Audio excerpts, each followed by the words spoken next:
তোমরা আমার এই ভিডিওটাতে খুব ভালো রেসপন্স দিচ্ছ, সেখানে আমি বলেছিলাম তোমরা কমেন্টে জানাও যে আমি কি ভিডিও বানাবো। সেখানে সুভাষ ভাই কমেন্ট করেছে ফলের বীজ গোনা, পেঁপে কিংবা তরমুজ কাটার আগে সবাইকে আন্দাজ করে বলতে বলো। তো চলো এই ভিডিওটা বানানো যাক। তার আগে ঠিক কতগুলো বীজ আছে তোমরা কিন্তু কমেন্টে জানাও। যার কমেন্টটা সঠিক হবে তার কমেন্ট কিন্তু আমি প্রিন্ট করে দেবো। কিন্তু তবে সাবস্ক্রাইব করে কিন্তু কমেন্ট করতে হবে, তবেই আমি প্রিন্ট করবো। তো চলো ভিডিওটা বানানোর জন্য যেটা আমাদের দরকার, একটা সুষ্ঠু সবল ভালো পেঁপের দরকার। একটা ভালো পেঁপের ভিতরেই কিন্তু অনেক বীজ থাকতে পারে। এখন তো পেঁপে পেড়ে নিয়েছি, এরপর এগুলোকে এইটাকে কেটে দেখতে হবে যে এর ভিতরে ঠিক কতগুলো বীজ আছে। আর আজকে চ্যালেঞ্জটা হবে আমাদের বাড়ির যেসব কোচিরা রয়েছে ওদেরকে নিয়েই আজকে চ্যালেঞ্জটা হতে চলেছে। তো এখন চলো এর মধ্যে ঠিক কতগুলো বীজ আছে আমার ভাই বোনদেরকে জিজ্ঞেস করিনি। এই ভাইটা তো বললো এখানে 150টা বীজ আছে এর মধ্যে।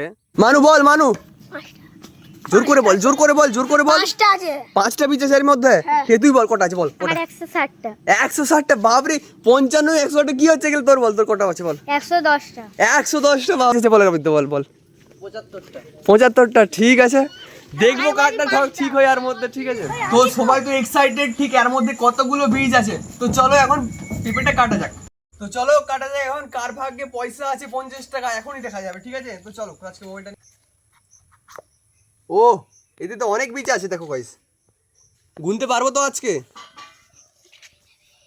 তো এখন আমি এটা কাউন্ট করে নিচ্ছি এর মধ্যে কতগুলো বীজ, এরপর আমরা দেখতে পাবো। তো চলো শুরু করা যাক কাউন্ট। আজকে মোবাইলটা নিয়ে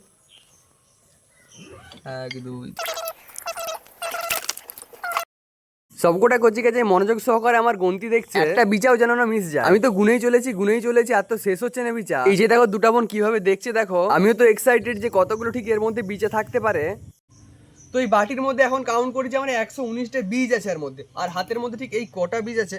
তো তারপরে আমরা রেজাল্ট দেখতে পাবো কারটা ঠিক হয়েছে। তো চলো এই বাকি বাদগুলো আমরা টোটাল পেঁপে বীজের সংখ্যা দাঁড়িয়েছে 155টা টোটাল বীজ হয়েছে। আর এই ভাইটা বলেছিল 150টা বলেছিল, আর এখানে দীপানি তো 160টা বলেছিল। তো আন্দাজটা কাছাকাছি গেলেও কিন্তু কারোরই ঠিক হয়নি। তাই ওরা চাইছিল আমাদের আন্দাজটা অনেকটা ঠিক হলেও ছোট্ট করে একটা কিছু ট্রিট দিয়ে দাও আমাদেরকে। তাই ভাবলাম চলো ওদেরকে 4 জন একটা করে আইসক্রিম খাই দেওয়া যাক আমাদের এই কচি কচাদের কাছ থেকে। ঠিক আর তোমরা কিরকম ভিডিও দেখতে যাও কমেন্ট সেকশনে কিন্তু অবশ্যই আমাকে জানিয়ে দিও। সবাই তো এখানে আনন্দিত খুব। এরকম ভিডিও পাওয়ার জন্য ফলো এন্ড সাবস্ক্রাইব কিন্তু অবশ্যই আমাকে করে নিও।